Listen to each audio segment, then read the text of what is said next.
Good morning class. Welcome है आपका political की क्लास के अंदर।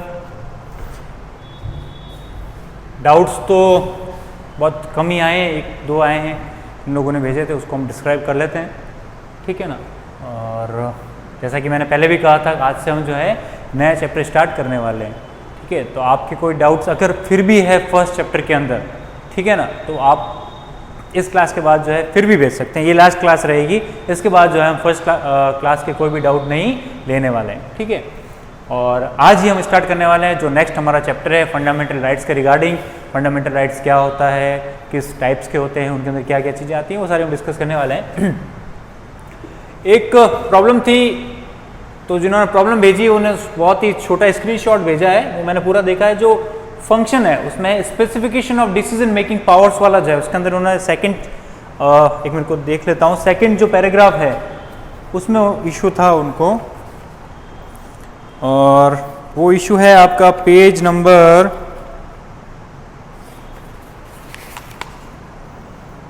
4-5। सेकंड फंक्शन जो है, the second function of constitution is to specify who has the power to make decision in a society. It decides how the government will be constituted, ठीक है। उसका एक सेकंड थर्ड पैराग्राफ के अंदर जो भी इशू था उसमें कुछ नहीं बताया हुआ है आपको। उसमें ये कहा गया है कि किसी भी कंट्री का, उसमें ये बताया हुआ आपको कि किसी भी कंट्री में अगर हमको डिसीजन लेना हो तो वो कौन लेगा। तो मैंने आपको पहले भी बताया था, तो हमारी कंट्री में जो भी डिसीजन मेकिंग होता है वो लेता है पार्लियामेंट, वो लेता है आपका पार्लियामेंट। और उसमें पार्लियामेंट कैसे चुन के आएगा या चूज या सेलेक्ट होगा, तो मैंने बताया था कि लोग जो है, पीपल जो है वो उसको सेलेक्ट करेंगे, रिप्रेजेंटेटिव्स को सेलेक्ट करेंगे, और अपॉइंटमेंट के बाद पार्लियामेंट में जो लोग बनेंगे वो डिसीजन लेंगे, ठीक है। Specification of decision making power से ये पता चलता है कि हमारी कंट्री के डिसीजन कौन लेगा। अगर स्टेट की बात है तो डिसीजन कौन लेगा, स्टेट की जो असेंबली है वो लेगी, और अगर नेशन की बात है तो पार्लियामेंट लेगा।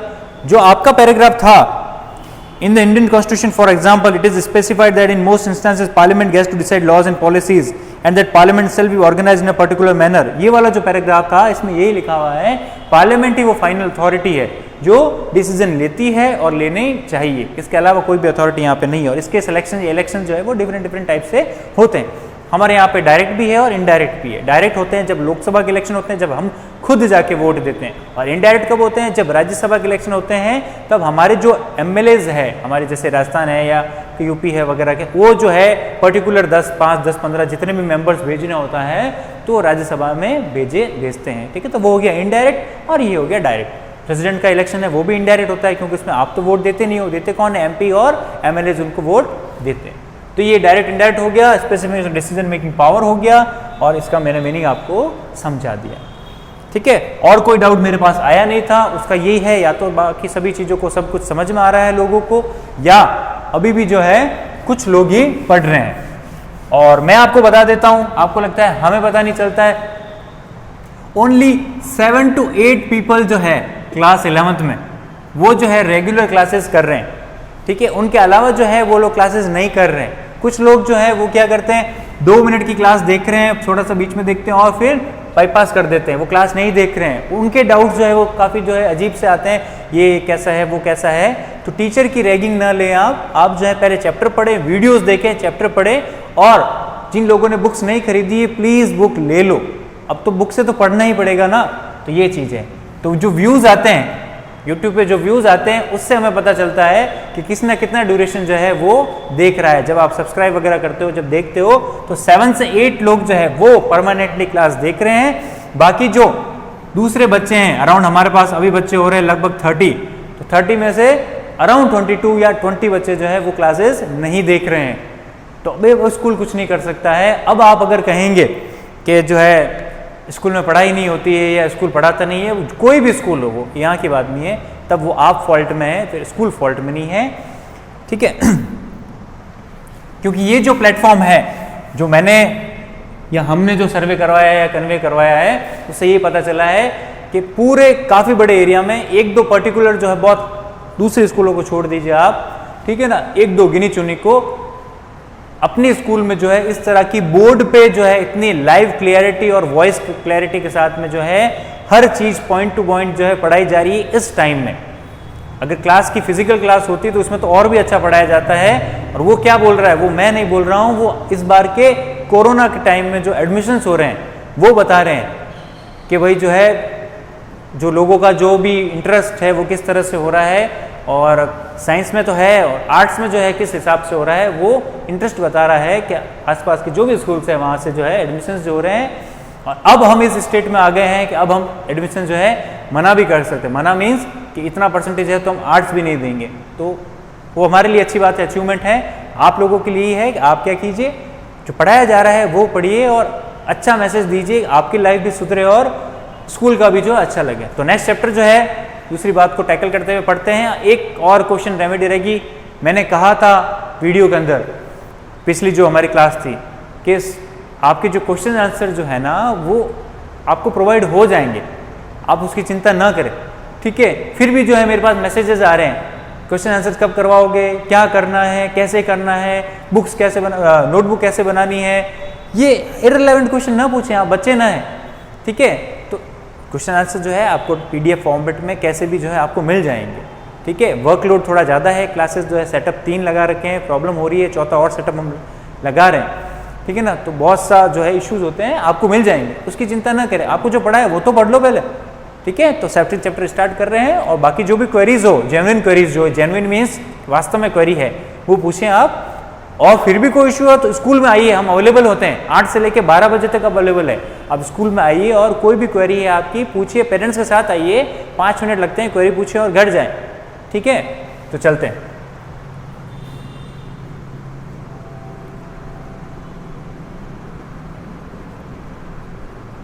फंडामेंटल राइट्स सेकेंड चैप्टर इसी के बारे में है, ठीक है। आज हम बेसिक देखने वाले हैं, फंडामेंटल राइट्स होता क्या है, कॉन्स्टिट्यूशन में कहाँ पे दिया हुआ है और कौन कौन से हैं, उनके अंदर क्या क्या चीज़ें हैं, वो किस आर्टिकल में आता है, बुक में जो है कैसे स्टार्ट हो रहा है, वगैरह जो इंस्टेंसेस है वो हम जो है आगे आने वाली क्लासों में देखेंगे। आज जस्ट जनरल इंट्रोडक्शन ले रहे हैं, जो हमने 10th क्लास के अंदर भी पढ़ा है, 8th में भी पढ़ा है, 9th में भी हमने पढ़ा है, ठीक है ना। बुक्स तो आप लेके आए ही हो गए, नहीं लेकर आए हो तो अभी भी ले आओ, टाइम है। 1 तारीख से जो है आपके 1 अक्टूबर से या उसके सब्सिक्वेंट जो भी टाइम रहेगा, आपके जो है लिटरेचर की क्लासेस है वो भी रेगुलर होने वाली है। मैम आ गए हैं, क्लासेस रिकॉर्डिंग स्टार्ट कर दी है, 12th की कर दी, 11th की भी अब करने वाले हैं। और जिनकी भी हिस्ट्री सब्जेक्ट है उनकी भी है 1 अक्टूबर से क्लासेस स्टार्ट होने वाली है रेगुलर। तो जिनकी हिस्ट्री है, हिस्ट्री सब्जेक्ट जो है बुक ले लेना, और जिनकी पॉलिटिकल है पॉलिटिकल ले लो, लिटरेचर वाले लिटरेचर की बुक ले लो, और जियोग्राफी वाले सर पढ़ा ही रहे हैं तो उनकी बुक जो भी है आप वो ले लेना, ठीक है। इंग्लिश और हिंदी जो है कंपलसरी वो आपके चल ही रहा है, तो मुझे नहीं लग रहा कोई इस तरह का इशू है, ठीक है। और रेगुलर क्लास हो रही है, ये भी आप सबसे बड़ी बात देखें कि रेगुलर क्लास हो रही है, तो आपका किसी तरह का कोई लॉस नहीं है, आपका एक ही काम है पढ़ने का। चैप्टर 2 ही है rights in the Indian constitution, ठीक है ना। इससे आगे बढ़ने से पहले हम सबसे पहले जो चैप्टर का समरी पढ़ लेते हैं कि है किस बारे में, क्या चीज़ बता रहा है, क्या है नहीं। देखो फंडामेंटल राइट्स क्या होता है। राइट्स आप समझते हो अधिकार है, फंडामेंटल मतलब बेसिक जो मूलभूत है, जिनको हम हिंदी में बोलते हैं लेमन लैंग्वेज। ह्यूमन को as a person, as a human, मानव को मानव के लिए, आपको आपके लिए जो राइट्स प्रोवाइड किए हैं नेचर ने, ठीक है, वो राइट्स जब गवर्नमेंट आपको प्रोवाइड करवाती है कॉन्स्टिट्यूशन में लिख के या कोई चार्टर देके या कोई पब्लिकली प्रोपोगेट करके लिख के ये राइट्स आपको दिए गए हैं, जैसे साउथ अफ्रीका में अलग राइट्स है, ऑस्ट्रेलिया में अलग राइट्स है, तो पर्टिकुलर जब हम डिस्क्राइब कर देते हैं कि एक आदमी को जिस भी कंट्री का वो रहने वाला है, which ever country of his origin is, उसको पर्टिकुलर को जो ह्यूमन के तौर पे जो राइट्स मिलते हैं वो जब कंट्री लिख देता है तो वो होते हैं फंडामेंटल राइट्स। मतलब ये अधिकार तो आपको मिलेंगे ही मिलेंगे अगर आप इस कंट्री में रहने वाले हैं तो, ठीक है। तो अगर साउथ अफ्रीकन हैं आप तो उसके अलग राइट्स है, वो भी बुक में लिखा हुआ है, राइट साइड में एक टेबल में सब लिखा हुआ है। ऑस्ट्रेलियन है तो अलग है, अमेरिकन है तो अलग है, और आप ब्रिटेनिस है तो आपको अलग राइट्स आपको दिए हुए हैं, ठीक है। तो इंडिया के अंदर जो फंडामेंटल मेन राइट्स आपको as a person, as a human जो मिले हैं वो है आपके 6 इन नंबर। टोटल जो है वो कितने राइट्स हैं, 6 आपके राइट्स हैं, ठीक है। अब ये आए कहां से, कैसा हुआ कॉन्स्टिट्यूशन में, तो उसकी एक हल्की सी एक हिस्ट्री पढ़ लेते हैं हम। 1928 के अंदर 1928 के अंदर जो है मोतीलाल नेहरू, जवाहरलाल नेहरू जी हमारे जो फर्स्ट प्राइम मिनिस्टर थे, उनके फादर जो है मोतीलाल नेहरू, उन्होंने जो है पार्टिसिपेट किया था इलेक्शंस में कुछ एरियाज में, सेंट्रल प्रोविंसेस वगैरह में, ये आपको डिटेल में नहीं जाना है। तो उसमें जो उन्होंने पार्टिसिपेट किया था तब उन्होंने ये बताया था कि भाई ब्रिटिश गवर्नमेंट को हमें जो है कॉन्स्टिट्यूशन जो हम बना रहे हैं उसके अंदर हम जो है हमारे इंडियंस को जो है कुछ राइट्स देने वाले हैं। उन्होंने जस्ट एक ऑब्जेक्टिव रेजोल्यूशन बनाया था, एक रेजोल्यूशन बनाया था कि हम जो है हमारी कंट्रीज़ को ये राइट्स देने वाले हैं जब भी हमारा कॉन्स्टिट्यूशन बनेगा तब, ठीक है। उनको नहीं पता था 1946 के अंदर बनेगा, उन्होंने बताया जब भी बनेगा तब हम राइट्स देंगे। तो फंडामेंटल राइट्स की इंडियन कॉन्स्टिट्यूशन के अंदर पहली बार बात जो है वो कब आती है? 1928 के अंदर मोतीलाल नेहरू के टाइम में एक बात आई थी कि हम जब भी कॉन्स्टिट्यूशन बनाएंगे कुछ राइट्स देने वाले हैं। उसको बाद में धीरे करते करते फिर कांग्रेस ने भी माना, सबने माना, और 1946 के अंदर आपको जब कॉन्स्टिट्यूशन बना था तो इसको एक अलग पार्ट दिया हुआ है। तो हमारे कॉन्स्टिट्यूशन में आपको पता है 22 पार्ट्स है, उसके एक पार्ट है पार्ट 3। उस पार्ट 3 में आर्टिकल नंबर 12 से लेके 35 तक, ठीक है, 6 डिफरेंट राइट्स है, 6 डिफरेंट राइट्स है, ठीक है। जैसे एक है राइट टू इक्वलिटी, उसके अंदर कुछ 4 आर्टिकल्स आते हैं, फिर है राइट टू फ्रीडम, तो उसके अंदर 3-4 अलग आते हैं। ऐसे कुल जो है आपके 6 राइट्स के अंदर डिफरेंट आपके सारे आर्टिकल्स आते हैं, 12, 13, 14, 15, 16, 17 ऐसे लगभग 35 तक, ठीक है। 33, 34 अब इतने ज़्यादा काम के नहीं रहे हैं, तो एक्चुअली हम जो है 32 तक लास्ट पढ़ते हैं। 33, 34 भी एब्सोल्यूट है, वो भी आपको बता देंगे कि क्या उसका क्या रीज़न वगैरह है, ठीक है ना। तो ये हमारा पार्ट 3 आर्टिकल 12 to 35, 6 राइट्स है टोटल। वो 6 राइट्स कौन से हैं? जस्ट आज सिंपल बात कर रहे हैं, बुक के अंदर जो और डिटेल में लिखा हुआ है वो हम और डिटेल से भी पढ़ने वाले हैं। और जो मैं जिस टेबल की बात कर रहा हूं वो टेबल जो है आपका पेज नंबर 31 जो है, पेज नंबर बुक का 31 जो है, उसमें जो टेबल बनी हुई है आज हम ओनली उसकी बात करने वाले हैं कि उसके अंदर जो चीज लिखी हुई है वो 6 राइट्स और उनके अंदर क्या क्या सब चीजें आती है, आर्टिकल्स वगैरह, वो दिख कौन किस आर्टिकल का है वो हम आगे आने वाले रेस्पेक्टिव क्लास में देखेंगे। आज जस्ट जनरल इंट्रोडक्शन ले रहे हैं ताकि बच्चों को थोड़ा समझ में आ सके, थोड़ा जो है वो ईजी हो सके। तो 6 राइट्स है। सबसे पहला फंडामेंटल राइट्स कौन सा है? वो हमारे इंडियन कॉन्स्टिट्यूशन के अंदर सबसे पहला फंडामेंटल राइट्स जो है वो दे रखा है राइट टू इक्वलिटी। क्या है राइट टू इक्वलिटी? देखते हैं।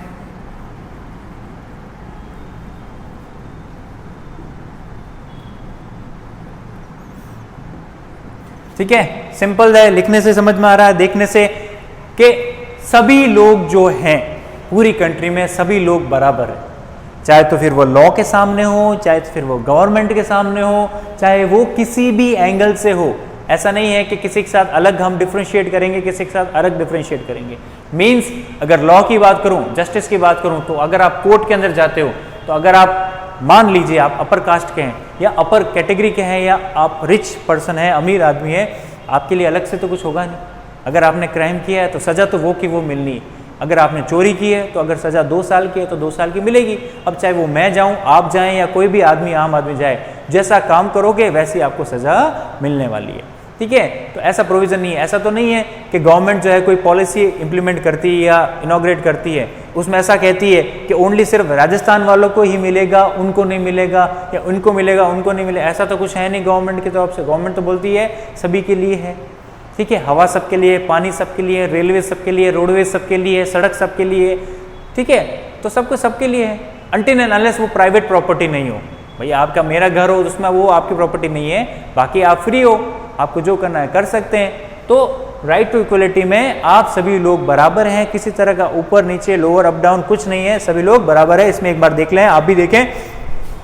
सबसे पहला दे रखा है आपका इक्वलिटी बिफोर लॉ, जो मैं बता भी चुका हूं कि कानून के सामने, लॉ के सामने, कोर्ट के सामने अगर आप कोई गलती करते हो तो सभी लोग बराबर है। अगर आप रास्ते में कोई चीज़ गलत करते हो तो भी आपको कोई सज़ा मिलनी चाहिए, मिलेगी। अगर क्लास की बात है तो स्कूल का कोई आप जो है नॉर्म्स तोड़ते हो, रूल्स तोड़ते हो, तो आपको जो सज़ा मिलती है बराबर मिलेगी। अब फिर चाहे वो फ्रंट बेंचर हो या बैक बेंचर हो या लेफ्ट हो, राइट हो, फीमेल हो या मेल हो, किसी के लिए पर्टिकुलरली अलग अलग कोई भी रिक्वायरमेंट, अलग अलग कोई भी नॉर्म्स नहीं है। Prohibition of discrimination on grounds of religion, race, caste, sex और प्लेस ऑफ बर्थ। ठीक है, अब किसी तरह का कोई डिफ्रेंसिएशन नहीं है कि आप कहाँ पे आपका बॉर्न हुआ है, ऐसा नहीं है। आप विलेज में बॉर्न हुआ है तो आपके साथ अलग होगा, सिटी के लिए अलग होगा, ठीक है। आप पर्टिकुलर किसी कास्ट के हो, सेक्स मीन्स मेल, फीमेल और ट्रांसजेंडर, तो किसी में कोई डिफरेंस नहीं है, वो भी बराबर है, आप भी बराबर, आप भी ह्यूमन हो, वो भी ह्यूमन है। तो रेस, कास्ट, इसी तरह के किसी रूप में जो है या किसी फॉर्म में जो है किसी तरह का क्या है, डिस्क्रिमिनेशन नहीं है। कहाँ लिखा हुआ है? कॉन्स्टिट्यूशन में लिखा हुआ है। किस में लिखा हुआ है? राइट्स में। कौन से राइट में? इस सॉरी, राइट टू इक्वलिटी में। फिर थर्ड आता है, इसमें एग्जाम्पल भी दे रखा है, आप शॉप आपके लिए बराबर है, हॉस्पिटल्स आपके लिए खुले हैं, तो अगर किसी शॉप में मैं 5 रुपये लेके जाऊंगा तो मुझे भी बिस्किट का पैकेट मिलेगा, आप जाओगे तो आपको भी वही मिलेगा। ऐसा तो नहीं है आपको 2 मिल जाएंगे, तो सभी लोग बराबर हैं। आपके लिए ऐसा भी नहीं है कि उसके आपसे 10 रुपये ले लेगा या 7 रुपये ले लेगा या 3 रुपये ले लेगा, 5 का है तो 5 का देगा। तो इस फॉर्म में आप सभी लोग इक्वल हैं, या हम सभी लोग इक्वल हैं। Equality of opportunity to public employment, ठीक है। अगर आप पढ़ने के बाद में कहीं पे जॉब करना चाहते हो, ठीक है, चाहे वो गवर्नमेंट हो, प्राइवेट हो, तो जैसे आपकी क्वालिफिकेशन होगी वैसा आपको जॉब मिलेगा, ठीक है। अगर आपने फुलफिल किए हैं सारे नॉर्म्स, अगर आपने एग्जाम पास किया है, आपने इंटरव्यूज क्लियर किए हैं, तो आपको जॉब मिलेगा। ऐसा तो नहीं है कि आपके साथ जो है रोक देंगे कि नहीं नहीं नहीं नहीं नहीं तुझे नहीं देंगे, तूने कितना भी पास किया हो, दूसरा जो है उसको देंगे, ऐसा तो नहीं है। अगर आपके फर्स्ट रैंक है तो आएगी, आपको अपॉइंटमेंट मिलेगा, अगर नहीं है तो नहीं मिलेगा, सिंपल सी बात है। इसमें क्या हो गया कि उसमें कुछ एक एक्सेप्शंस आते हैं, जिसमें रिजर्वेशन का एक एक्सेप्शन है, वो हम बाद में डिस्कस करेंगे, ठीक है। अभी हम सिंपल एक जो है चार्ट लेके चल रहे हैं कि क्या चीज क्या है। फिर बात आती है एबोलिशन ऑफ अनटचेबिलिटी, ठीक है। हाँ, किसी भी जो हमारे आसपास सोसाइटी में रहने वाले हैं, तो आप उनको जो है ये नहीं कह सकते तुम छुआछूत का जो होता है, तुम्हें हाथ नहीं लगाएंगे, तुम जो है उस पर्टिकुलर कास्ट के हो या तुम वो हो ये हो, ऐसा नहीं, ठीक है। जैसे कोई स्वीपर्स वगैरह है, या जैसे जिसको हम पर्टिकुलरली अगर बात करें तो माफ़ी चाहूँगा, जैसे बात करते हैं जैसे हरिजन्स वगैरह है, या जो भी XYZ, या तुम शेड्यूल हो, जो भी, तो छुआछूत का होता है। पुराने ज़माने में ज़्यादा हुआ करता था, गाँव में थोड़ा बहुत आज भी है।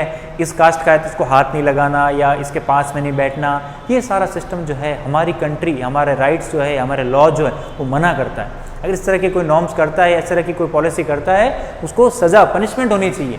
तो ये नहीं होना चाहिए कि उसके साथ नहीं बैठेंगे, ये वो। अब ट्रेन में जाते हो, किसी एक दूसरे को थोड़ी जानते हो कि ये कौन है या वो कौन है, पर सब साथ में बैठ के जाते हो ना, ठीक है। तो उसी तरह जो है आपको ऐसे आम लाइफ में या डेली लाइफ में भी रहना चाहिए। कोई किसी कास्ट का हो तो उससे कास्ट का है तो उसकी तो गलती है नहीं, वो तो भगवान ने बना के भेजा है। और कास्टिज्म होना भी नहीं चाहिए, सभी लोग इंडियंस हो, आप सिटीजन ऑफ इंडिया हो, साथ में रहना चाहिए और किसी से कोई डिस्क्रिमिनेशन नहीं होना चाहिए। और करते हो तो आपको पनिशमेंट मिलेगा। ये कौन कहता है? कॉन्स्टिट्यूशन, ठीक है। फिर आता है एबोलिशन ऑफ टाइटल्स। टाइटल्स क्या? जैसे पुराने टाइम में होता था राजाधिराज, हिज हाइनेस, ठीक है, और बहुत बड़ा कोई गवर्नर वगैरह, इस तरह के जो डिफरेंट नॉर्म्स होते थे, वो टाइटल्स आप आज नहीं लगा सकते हो। जो भी हमारे पुराने राजघराने वगैरह है या जितने भी और टाइटल्स वगैरह हैं, वो आप नहीं लगा सकते हैं। टाइटल्स कौन से लगा सकते हो? डॉक्टर लगा सकते हो आप, इंजीनियर लगा सकते हो, ठीक है। ये जो प्रोफेशनल जो है टाइटल्स, वो आप लगा सकते हो। आर्मी का कोई है जैसे लेफ्टिनेंट, कैप्टन, पुलिस का कोई है DSP, SP वगैरह, तो ये इंस्पेक्टर वगैरह, ये टाइटल्स आप जरूर लगा सकते हैं। बाकी जो है दूसरे टाइटल्स आप नहीं लगा सकते हो। और ये कहा भी गया है ओनली एकेडमिक जो रिलेटेड जो टाइटल्स है, डॉक्टर, इंजीनियर्स वगैरह, वो ही प्रीफर करने चाहिए। बाकी जो डिफरेंट टाइटल्स है, हिज हाइनेस वगैरह या डिफरेंट वो नहीं लगा सके, ठीक है ना। तो टाइटल्स आप यूज नहीं कर सकते। तो ये तो था आपके राइट टू इक्वलिटी। फिर आता है आपके राइट टू फ्रीडम। ये है दूसरा राइट। पहला राइट हमने क्या पढ़ा?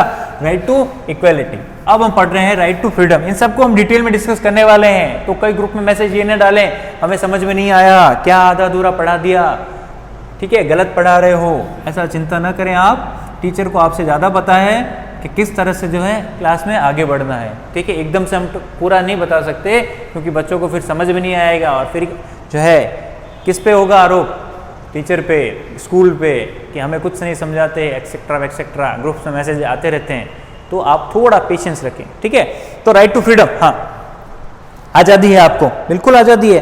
कहीं पे भी पढ़ने की आज़ादी है, कहीं पे भी घूमने की आज़ादी है, कुछ भी बोलने की आज़ादी है, कुछ भी सोचने की आज़ादी है, कुछ भी देखने की आज़ादी है, अनटिल एंड अनलेस आप कोई गलत नहीं कर रहे हो, ठीक है। आपकी आज़ादी उतनी है जो आप गलत नहीं कर रहे हो। मीन्स ये है X पर्सन और ये है Y पर्सन, ठीक है।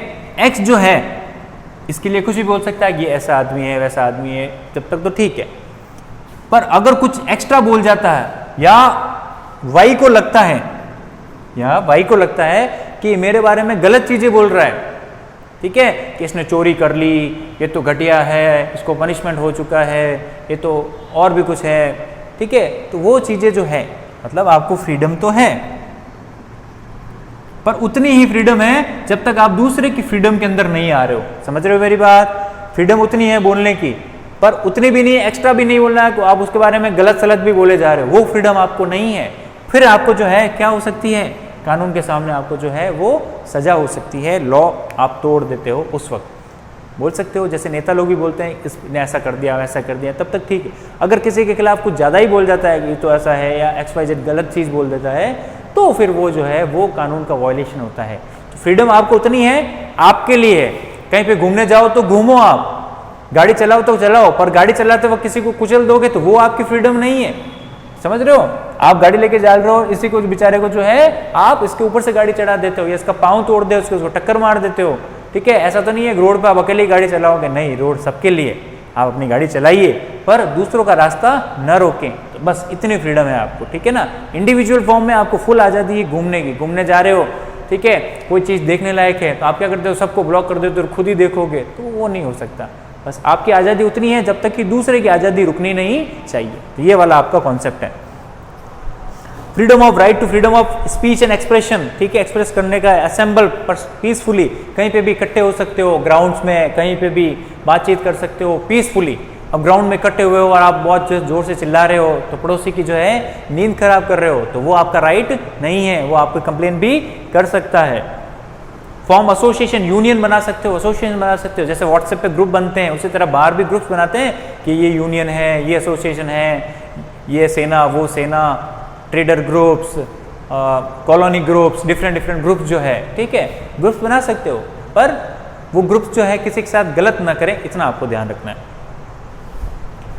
Protection in respect of conviction for offences, ठीक है। अब हाँ, फिर एक बात आती है कि आपको जो है बचाव की पूरी आज़ादी है। अगर आपने कुछ क्राइम कर दिया है तो आपको जो है अपना वकील रखने की, ठीक है, अपने बचाव में चीज़ें रखने की जो है आपको आज़ादी है, ठीक है ना। ऐसा तो नहीं है कोर्ट आपको बिना सुने, आपकी सुनवाई जो है वो की जाएगी, तो आपको आज़ादी है सारी चीज़ें कन्वे करने की।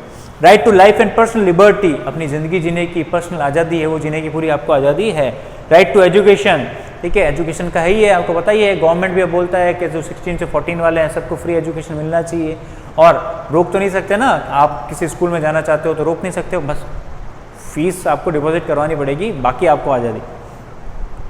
Protection against arrest and detention in certain cases, किसी केसेस के अंदर जो है आपको डिटेन करने या प्रोटेक्शन करने में भी जो है कुछ है, जैसे लेडीज़ है, ऐसा कानून लिखा हुआ है कि लेडीज़ को जो है शाम के टाइम में 6 या 7 बजे के बाद में जो है पकड़ नहीं सकते, उनको फिर जेल में नहीं डाल सकते, या लेडीज़ को अगर पकड़ने जाते हैं तो साथ में जो है वुमेन कांस्टेबल भी होनी चाहिए, ठीक है, या उसकी जो तलाशी वगैरह जो है, ठीक है, वो भी कौन करेगा, वुमेन ही कर पाएगी। तो ये सारी चीज़ें हैं, वो कुछ है, ऐसा तो नहीं है कि भाई वुमेन जो है वो मैन की ले रही है, मैन जो है वुमेन की तलाशी ले रही, तो आप उसमें मना कर सकते हो, तो इतनी फ्रीडम आपको है, ठीक है।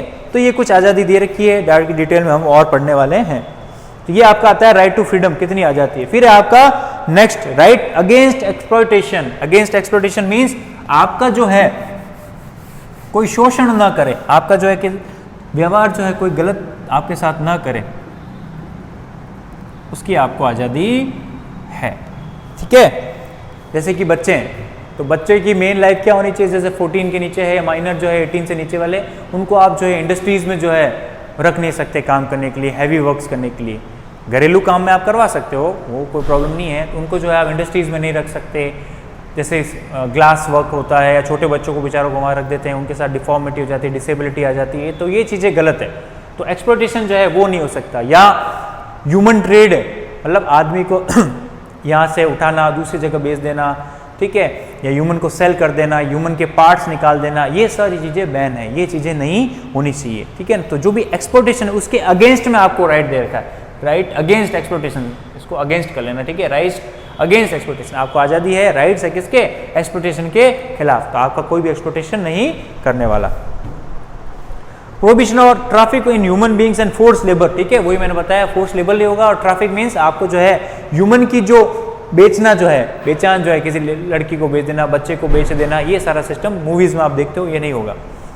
Prohibition of employment of children to hazardous, hazardous मतलब वो जॉब्स, वो प्रोजेक्ट जहाँ पे जो है जान जाने का जोखिम होता है, जो सिर्फ 18 से ऊपर वाले ही कर सकते हैं, वहाँ पे किसी बच्चे को आप एम्प्लॉय नहीं कर सकते। अगर फैक्ट्री में कोई बच्चा है, या बाल श्रम जिसको बोलते हैं, चाइल्ड लेबर, ये चीज़ नहीं होनी चाहिए। फिर आता है right to freedom of religion, बहुत अच्छा राइट है, आपको पूरी आज़ादी है, कोई भी धर्म मानो, कोई भी धर्म चेंज करो, किसी भी भगवान की पूजा करो, रोकेगा कोई नहीं। बस उतना ही है कि आप क्या करोगे, दूसरों को जो है गलत नहीं बोले, किसी दूसरे के धर्म के खिलाफ जो है गलत नहीं बोलो, आपको आपका धर्म मुबारक हो, वेलकम है, और दूसरे का धर्म जो है आप इन्फ्रिंज या इंक्रोच या रोकोगे नहीं, ठीक है, वो नहीं बोलोगे उसका धर्म खराब है, उसके भगवान खराब है, नहीं, आप अपना ध्यान रखो, बाकी ठीक है। और ऐसा भी नहीं है कि घर में बहुत बड़े स्पीकर्स लगा दिए, ठीक है, और जोर जोर से भजन सुन रहे हो या भजन सुना रहे हो, वो भी बैन है। क्यों? उसे साउंड पोल्यूशन होता है, और पड़ोसी की जो है वो उसका राइट जो है, उसकी फ्रीडम जो है, जो हमने फ्रीडम में पढ़ा था, उसकी फ्रीडम जो है वो खराब हो रही है, तो ऐसा भी आप नहीं कर सकते। तो सब इंटर रिलेटेड है। फ्रीडम ऑफ कोइंसाइंस, कोइंसाइंस मतलब कोई भी चीज मानने की, and free profession, practice and propagation of religion, religion मनाओ, मानो, फॉरवर्ड करो, अपने रिलीजन को बढ़ाओ, आप बातचीत कर सकते हो, ज्ञान दे सकते हो, कोई नहीं रोकता आप, पर किसी के दूसरे के खिलाफ आप चीज़ नहीं बोल सकते हो। Freedom to manage religious affairs, ठीक है, रिलीजियस अफेयर्स जो होते हैं घर में हम करवाते हैं, जिसे तो आप करवा सकते हो। फ्रीडम टू पे taxes for promotion of any particular religion, ठीक है, अब जो है आपको किसी धर्म को फैलाने के लिए जो कोई टैक्स नहीं देना पड़ता है, अगर धर्म मानते हो तो मानो, उसके लिए अलग से कोई टैक्स वगैरह का कोई नहीं है, free of. Freedom to attend religious instruction of worship in certain educational institution, किसी इंस्टीट्यूशन जैसे योगा वाले होते हैं या और स्पिरिचुअल जो भी आश्रम्स वगैरह होते हैं, वहाँ जा सकते हो, उनके जो भी प्रोग्राम्स हैं उनको अटेंड कर सकते हो, ठीक है ना, तो आपको कोई रोकने वाला नहीं है।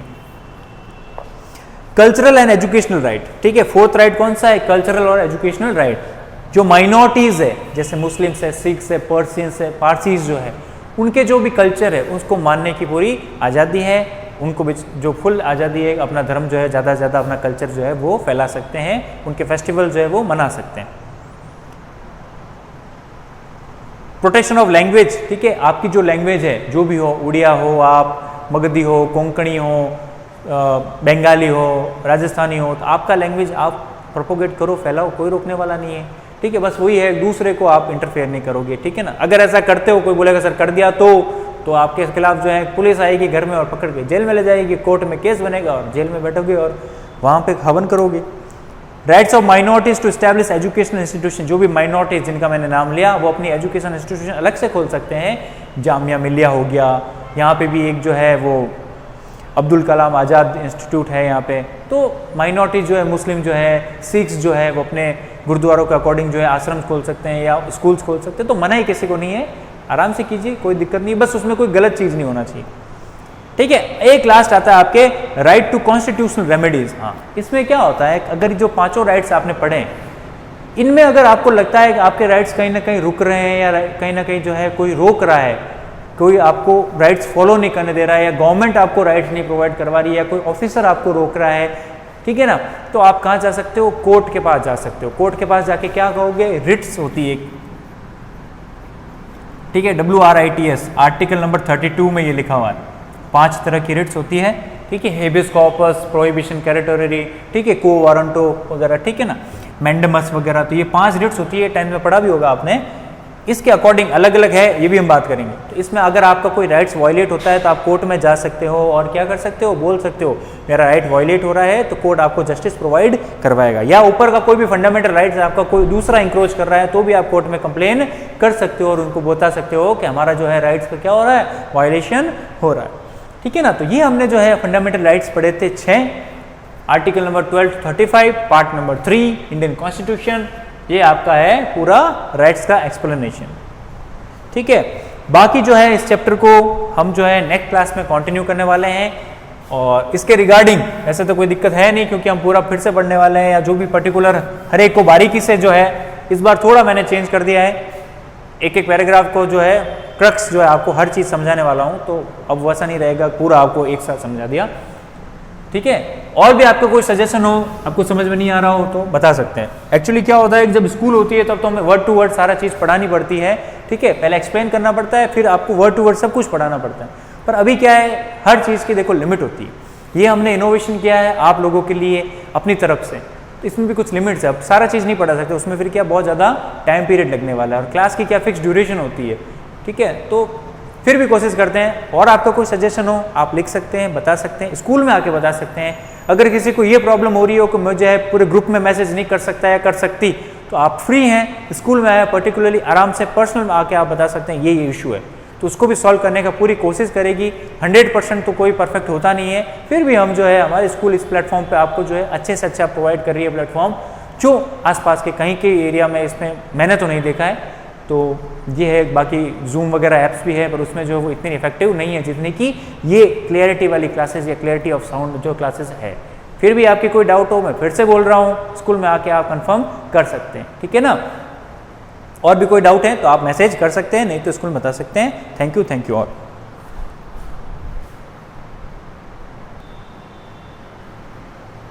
सॉरी स्टूडेंट्स, एक जो डाउट है वो किसी का आया था कि जो आपने 292 वाला और 93 वाला जो पूरा चार्ट बनाया था वो तो ढंग से कहीं लिखा हुआ भी नहीं है। तो मैंने उस दिन भी आपको कहा था ये एक्स्ट्रा है, ठीक है। अगर इस आप प्लेटफॉर्म के पार्ट बने हो तो आपको सारा नॉलेज एक्स्ट्रा भी दिया जाता है। फिर उन्हीं का क्वेश्चन है कि सर इसमें जो आगे हम पढ़ते हैं तो वो कॉन्स्टिट्यूशन में 299 ये लिखा हुआ है, आप जो ये बता रहे हो ये क्या गलत बता रहे हो। ऐसा कुछ नहीं है, कन्फ्यूजन की कोई बात नहीं है। मैंने आपको पहले भी बताया था, इसमें जो है मुस्लिम लीग जो है और डिफरेंट जो प्रिंसली स्टेट है वो भी इन्वॉल्व थे। मुस्लिम लीग और प्रिंसली स्टेट, जो कि उस पाकिस्तान में भी तो कुछ प्रिंसली स्टेट थे ना, पेशावर वगैरह में, वो लोग भी इन्वॉल्व थे। जब वो लोग यहाँ से निकल गए, उनका अलग से पाकिस्तान या अलग से चीज बन गई, आपने पढ़ा भी था, चैप्टर में पढ़ा भी होगा कि मुस्लिम लीग यहाँ से बॉयकॉट कर देती है, तब ये सारा जो मामला है ये खत्म होके जो 389 वाला आपने पढ़ा था, इसमें 4 यूनियन टेरिटरी वाले भी पढ़े थे, ये सारे मेंबर जो है वो खत्म हो गए। कितने हो गए एक्चुअल इंडिया वाले? वो हो गए 299 हो गए। फिर उसमें कांग्रेस भी 208 हो गई थी, प्लस उसके अंदर डिफरेंट जो आपके बाकी जो बसते हैं वो 4 यूनियन टेरिटरीज भी दूसरी बसती है, और फिर जो बाकी जो है आपके प्रिंसली स्टेट्स हैं, बाकी फिर वो पाकिस्तान में भी तो चले गए थे ना, तो वो चीज़ खत्म होके एक्चुअल इंडिया वाले में इतना हो गया था। तो इसमें कंफ्यूज होने की बात नहीं है। अब मुझे कभी कभी लगता है कि आप लोग जो है वीडियोस ढंग से नहीं देखते हो, उसमें हर चीज़ क्लियरली बताई जाती है कि मुस्लिम लीग अलग हो गया है, अब आपका इंडिया का है, लोग कॉन्स्टिट्यूंट असेंबली बनी थी, उसमें मुस्लिम लोग वाले नहीं थे पर वो सब अलग हो गए थे और उन्होंने अलग से पाकिस्तान बनवा लिया था, अलग से पाकिस्तान की डिमांड कर दी। थोड़ा पढ़ने में थोड़ा जो है ध्यान रखें और कंफ्यूज ना हो। फिर भी कोई कंफ्यूजन होती है तो प्लीज़ आप क्वेश्चन पूछ सकते हो। Thank you.